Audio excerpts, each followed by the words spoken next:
Civil, contextualized conversation with perspective. The news doesn't have to always be depressing. It can be uplifting.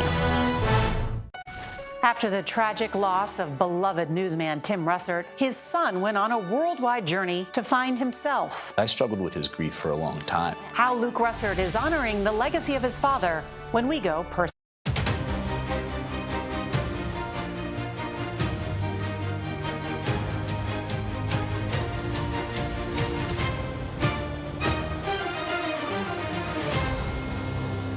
An aspect of that really is important is military to military. We don't have an agreement on that yet because, again, we both agree that we want to, at the very least, make sure that we don't inadvertently have a conflict because of miscommunication. We've got a fight in our hands. And my question to you is simple. Are you with me in this fight? What we need as a party and as a country is a president who will go big, lead America to big achievements and big goals again. Hello, everyone. I'm Caitlin Huey-Burns in Washington. Welcome to America Decides. U.S. Secretary of State Antony Blinken met with Chinese President Xi Jinping during a high-stakes trip to Beijing. The U.S.'s top diplomat says that both sides agreed to, quote, stabilize ties. CBS News chief foreign affairs correspondent and Face the Nation moderator Margaret Brennan is traveling with the Secretary of State and spoke with him in Beijing. Margaret? Caitlin, Secretary Blinken came to Beijing with the intent of diffusing the risk of a potential military conflict. And while there were no major breakthroughs, U.S. diplomats left with a sense of progress that at least now the two superpowers are talking. And before leaving Beijing, Secretary Blinken sat down with me and went through a number of the issues between the two countries, including the flow of fentanyl from here in China across the U.S. border, as well as spying, that listening post in Cuba. Take a listen. Your message has consistently been that you are here to open up lines of communication to avoid a military clash. But you just said China did not agree to open that military to military line of talks. Did Xi Jinping just say no? It's a work in progress. This is something that we need to do in the interests of both of our countries. That is not only to establish and reestablish and strengthen lines of communication across our government, which we have done, starting with this trip, and I believe visits to follow by a number of my colleagues and then Chinese officials coming to the United States. Hugely important if we're going to responsibly manage the relationship, if we're going to communicate clearly and try to avoid the competition that we have veering into conflict. But an aspect of that really is important is military to military. We don't have an agreement on that yet. It's something we're going to keep working. I made very clear to our Chinese counterparts the importance that we attach to that, something that is also profoundly in their interest, because again, we both agree that we want to, at the very least, make sure that we don't inadvertently have a conflict because of miscommunication, because of misunderstanding. So Xi Jinping didn't say absolutely not. It was just not a commitment. This is a work in progress. We're working on it. Will the defense chiefs at least talk to each other? Well, again, to be seen. We've made clear that we think that's important, more than important, imperative. I think the Chinese understand very well, because I made very clear where we're coming from on this, and we'll keep working.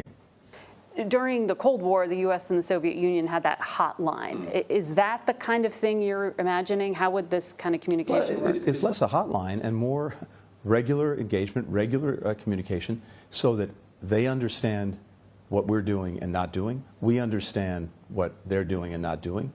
We have greater clarity on each other's intent in different places. And in particular, when we have incidents like the incidents that we just had a couple of weeks ago, with them driving their boats much too close to ours, or their planes flying in very dangerous ways near ours, that we have a channel established that we can go to deal with the problem.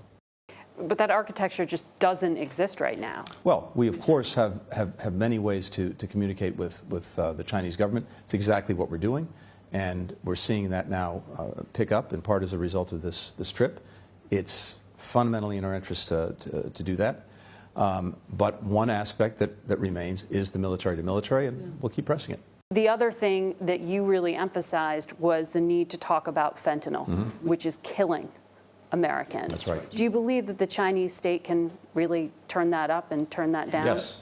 Yes. We need to see much greater cooperation when it comes to fentanyl. We've seen some of that in the past. In fact, a few years ago, China actually scheduled fentanyl, put it on a prohibited list. And one result of that was that actually manufactured fentanyl that had been coming to the United States from China, that pretty much went to zero. What's happened since, though, is that the chemicals that can be used to make fentanyl, the so-called precursors, those have been moving liberally primarily to Mexico, where it gets turned into fentanyl and then winds up in the United States. So part of the challenge is making sure that chemical manufacturers that are producing these precursors in China, and then in some cases inadvertently sending it to the wrong people in Mexico or other places, sometimes intentionally, deliberately, that's what's got to stop. I made very clear to China that this is an area where we want and need to see real cooperation.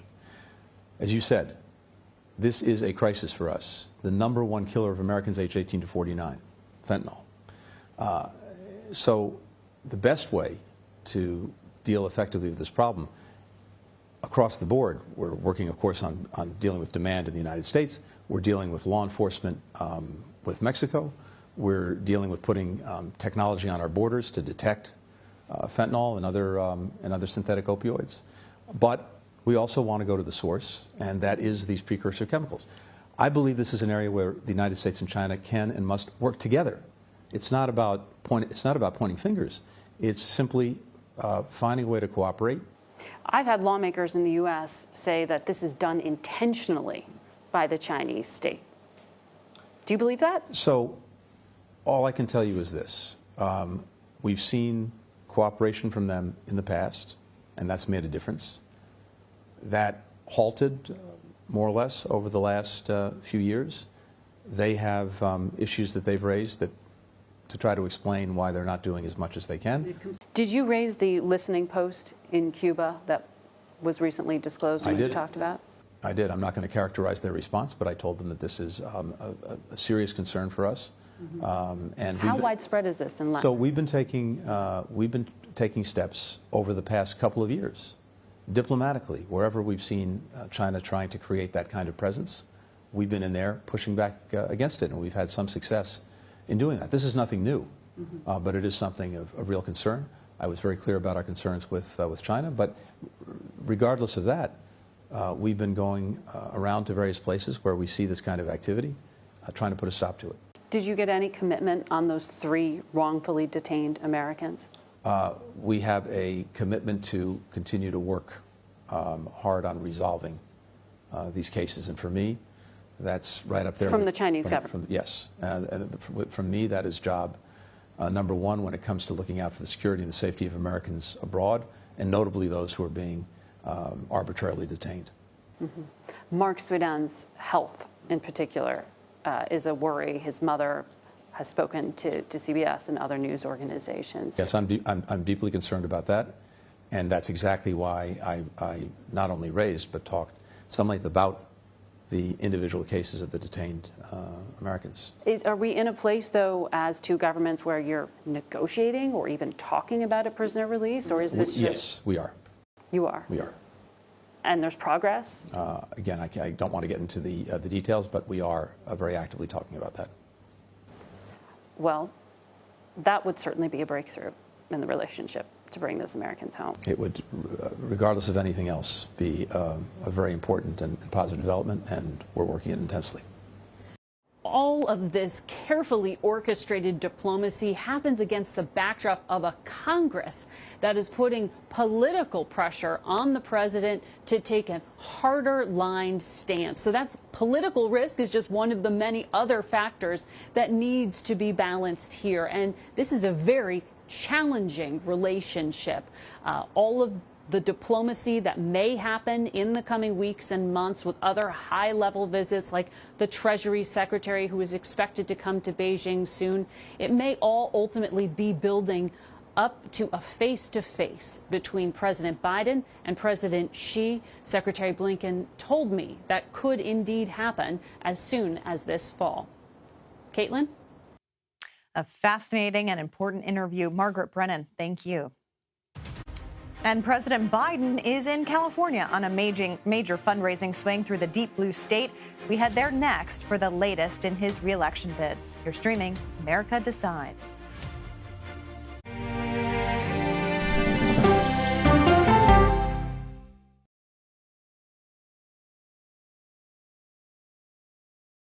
If it's important to our nation, I wonder how you think about where America is at this moment. it's on Face the Nation. Can there be stability if Vladimir Putin remains in power? Face the Nation with Margaret Brennan on CBS.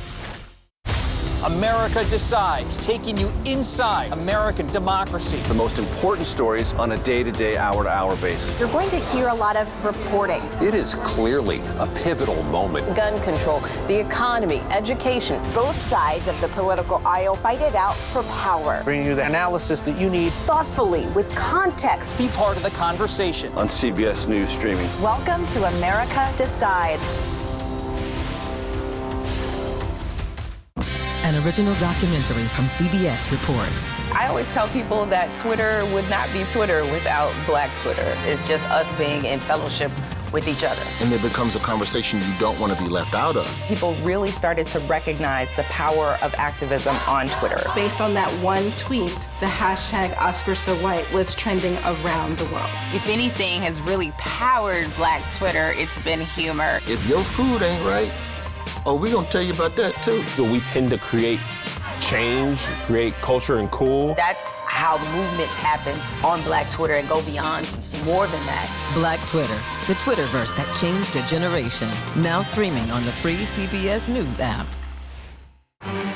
When weather turns extreme. The threat of severe weather and dangerous tornadoes is expected to last. CBS News and the Weather Channel bring you virtual weather technology. So advanced, so real. Let's bring in our partners at the Weather Channel. Now 6 feet of water, imagine that. Cars that can act like battery lamps. These hyper-realistic simulations show you what the weather will look and feel like before it happens. Feel the forecast. Streaming on CBS News. An original documentary from CBS reports. The carnage in our nation's schools has become painfully repetitive. Not one more child! School shootings have parents fighting mad. I promised my daughter I was going to fight. It's going to keep on happening. And teachers taking lessons in how to fight back. This is an exercise. We approach it as it's you or them. It shouldn't have to be your teacher's job to protect your life. But will the battle over gun control, people are afraid that they're going to lose their gun rights altogether, be the hardest lesson of all? The exercise, you're having to shoot at an adult. Are you prepared to have to kill one of your students? Guns in the Classroom, now streaming on the free CBS News app.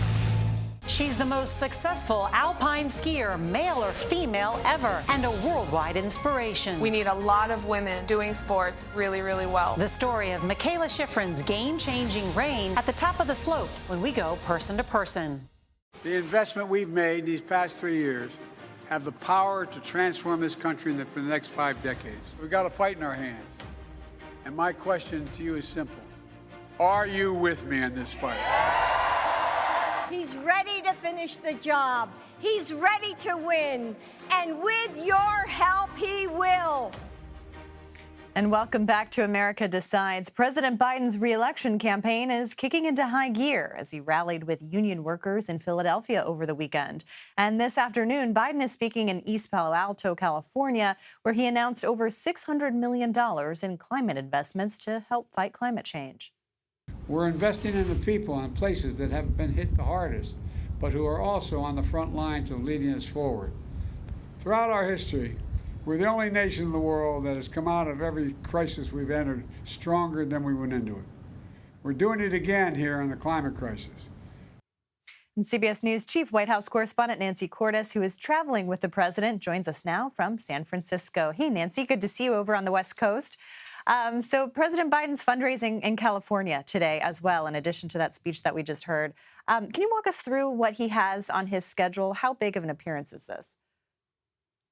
Sure. He's really doing a lot of fundraising here with a side order of public appearances. Really, at this stage in the campaign, what's most important for the Biden campaign is raising a lot of money and raising it fast. So he's got a couple of fundraisers in Silicon Valley today, a couple more here in the San Francisco area tomorrow. These are being hosted by big tech heavy hitters, executives from Microsoft, the co-founder of LinkedIn, Reid Hoffman, those types of bold-faced names. And then he's also going to be giving a speech here in San Francisco before heading back to Washington, D.C. This is all part of a big push in the second half of June, where you've got not just the president, but also the vice president, the second gentleman, and the first lady all traveling the country, holding major fundraisers where they can bring in a couple million at a pop over the second half of June, because he doesn't have any major Democratic opponents. So really right now, the campaign believes that his time is best spent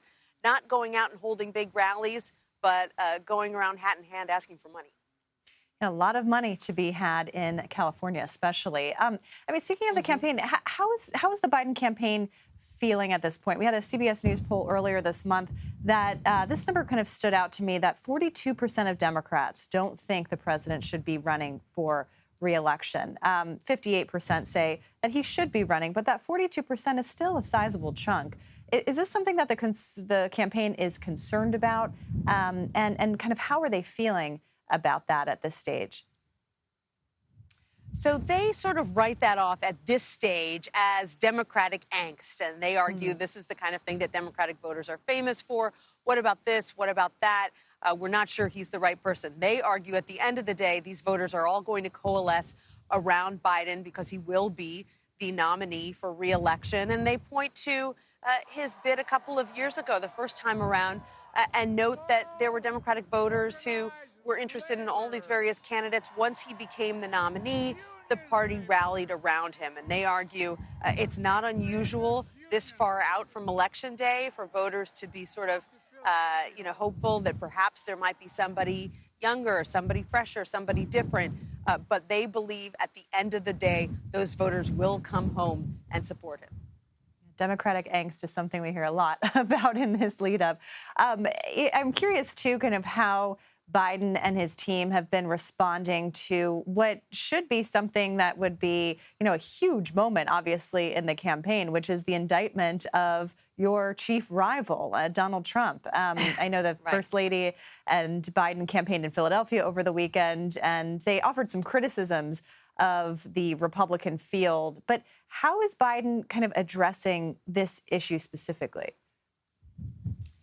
He's really not addressing it head on. He has made an oblique joke or two, sort of referencing the indictment in not so many words, sort of showing that he's kind of, he's in the know, but he doesn't want to talk about it. In fact, he tries not to say Donald Trump's name at all. He did a rally in Philadelphia. You played a clip of it this weekend, and he was speaking to union members, and he said, my predecessor. He didn't say Donald Trump, and he didn't talk about the indictment. He talked about infrastructure, which is an issue that that crowd and people all over the country care about a lot. And he said under his predecessor, infrastructure was a punchline, and he's going to make it a 10-year headline because of all the infrastructure spending that he has gotten passed. So he's, at this point, really looking to create that kind of contrast, to say that Donald Trump wasn't able to get things done and that he has gotten them done,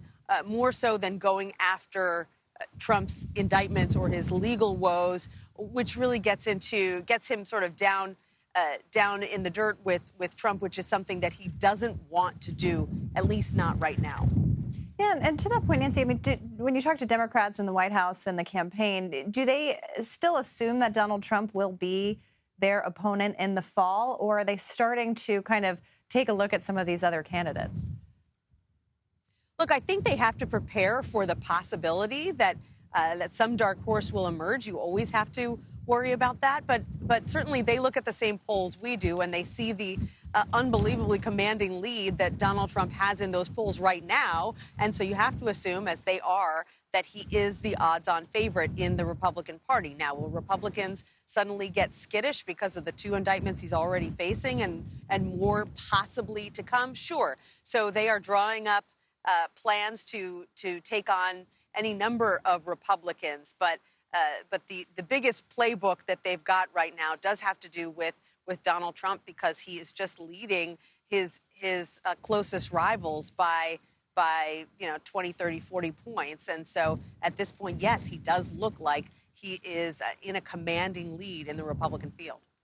And speaking of former presidents, former President Obama has kind of been starting to put himself out there and weigh in on the Republican field a little bit. He's clashed with presidential candidates like Tim Scott, who's kind of used it, honestly, as a badge of honor, and Nikki Haley a little bit. Do we have any idea of kind of what role he is planning to play in 2024? Is this kind of more of what we might see? Well, this is interesting because he's certainly lobbing some criticism that the current president probably couldn't. He was doing a podcast with one of his former senior advisors, David Axelrod, and he criticized Tim Scott and Nikki Haley, two notably minority candidates who are running for president in the Republican Party.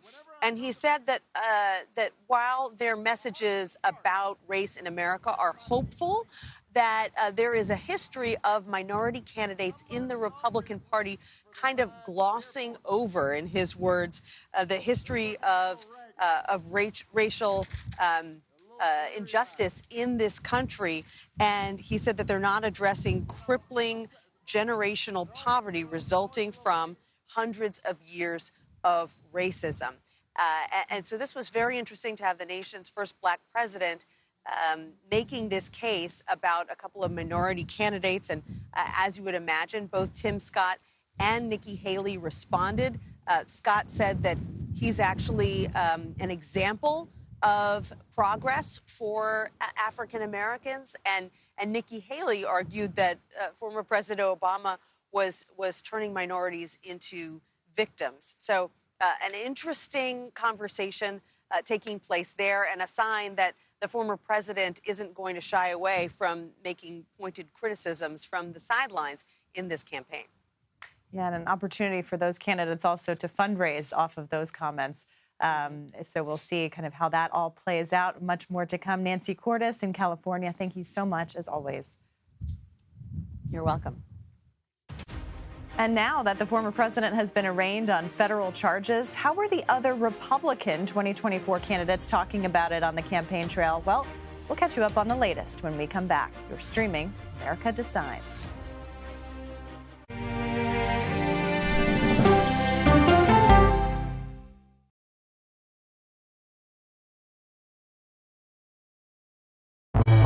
An original documentary from CBS reports. Controversial Congressman George Santos. Why won't you answer our questions? How did he manage to get elected? Thank you very much, and God bless you, and God bless the USA. George Santos' campaign was a campaign of deceit, lies, fabrication. And who is he, really? I knew him as Anthony Dvoldar from Queens. Really, who he is, he's a fraud. I compare him to the Tinder swindler. From people who know him, the truth, the facts, the lies. He would say that he was worth $100 million.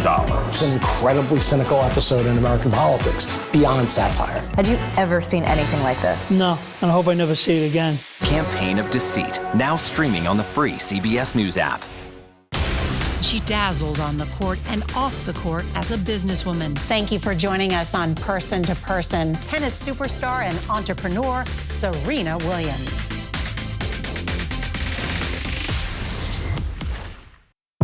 An original CBS Reports documentary. I asked my students, what are we going to do about racism in the United States? The backlash over teaching about racism in American schools. I don't think it has any place in the classroom. We can either pretend and say, no, we're not racist and we're all great people, or we can actually start to do the really, really hard work of addressing it. How did you lose your job? I made the statement that white privilege is a fact. Is it helping diversity and inclusion? When you bring in different people's stories and experience, it enriches education. If you don't talk about something, it doesn't go away. Or driving us further apart?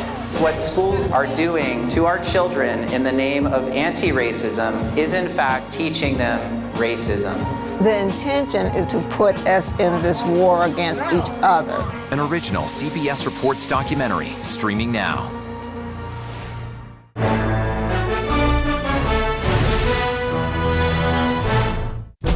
An original original CBS Reports documentary. I was entitled to equal pay for equal work under the law. Does the Supreme Court's power need to be checked? 9 Supreme Court justices, 5 of them said no, she's not entitled. That's not right.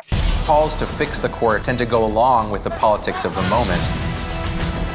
Republican-appointed justices have all tended to go in one direction, with the Democratic-appointed justices tending to go in another.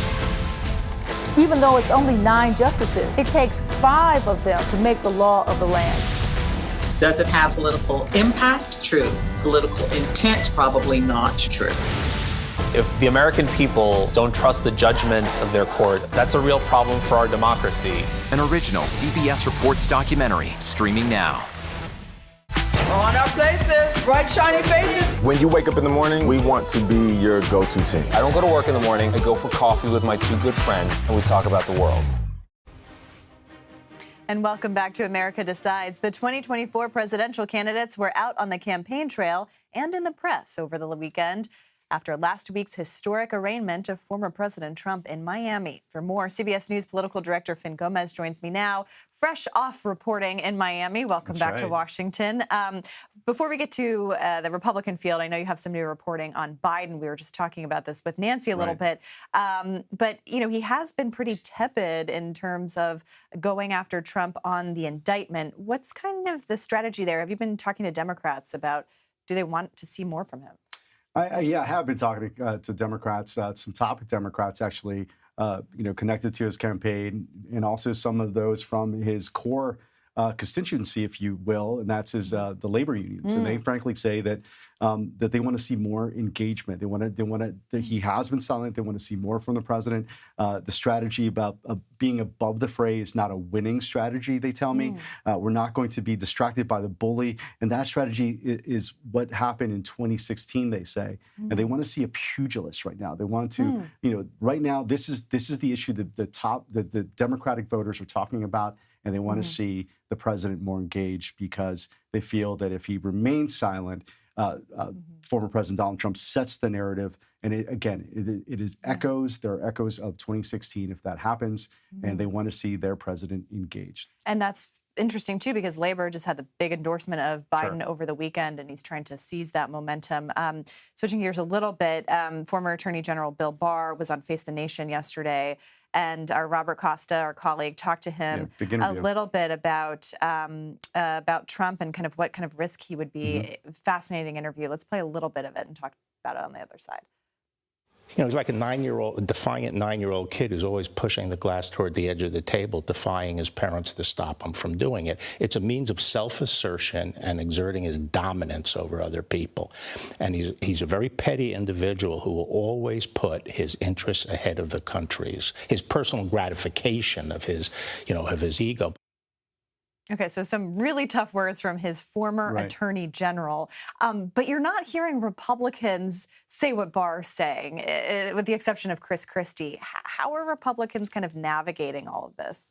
You mentioned the word tepid. I think that would be an accurate one to use in this setting as well, because we haven't heard that much from his primary competitors, right? There's been the dial has moved up slightly, if you will, with some criticism towards the former president after this indictment news, and there's been talk of Pence said there were serious allegations. There's been talk but there's been more talk of perhaps like pardoning him if he were convicted, like from Nikki Haley, from Vivek Ramaswamy, from others. So, but why are we not seeing that, Caitlin? And I spoke to a senior Trump official who said that it's a political calculation, they believe, that they can't go after the former president because if they do, they risk losing 50% of Republican voters. He is the most popular figure in that party right now. And for them, they believe it's a political calculation.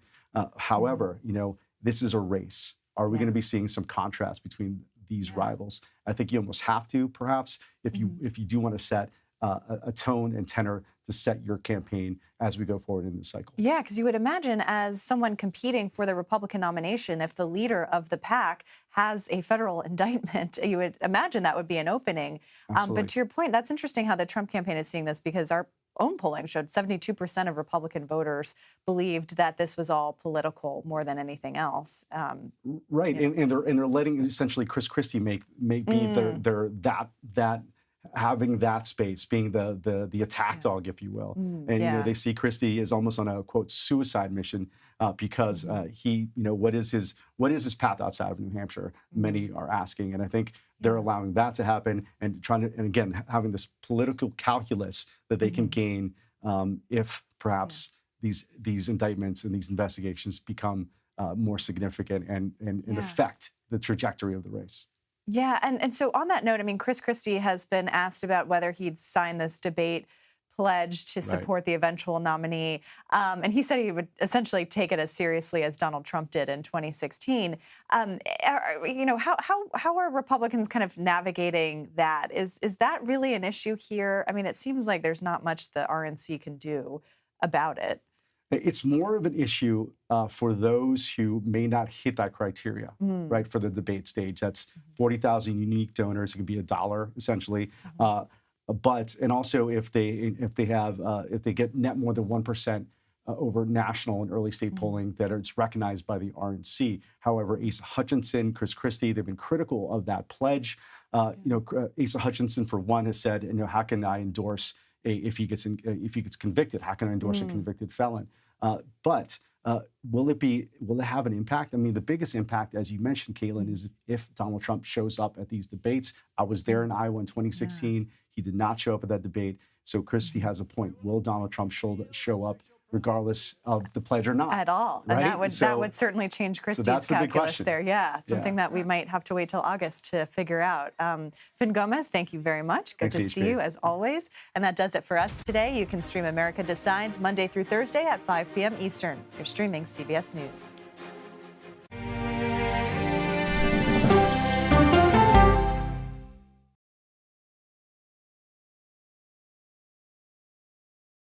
It's a history-making meeting. 4 extraordinary women who are all 4-star generals and admirals. How did you deal with being discriminated against? I just worked harder. The future of an ever-evolving U.S. military when we go person to person.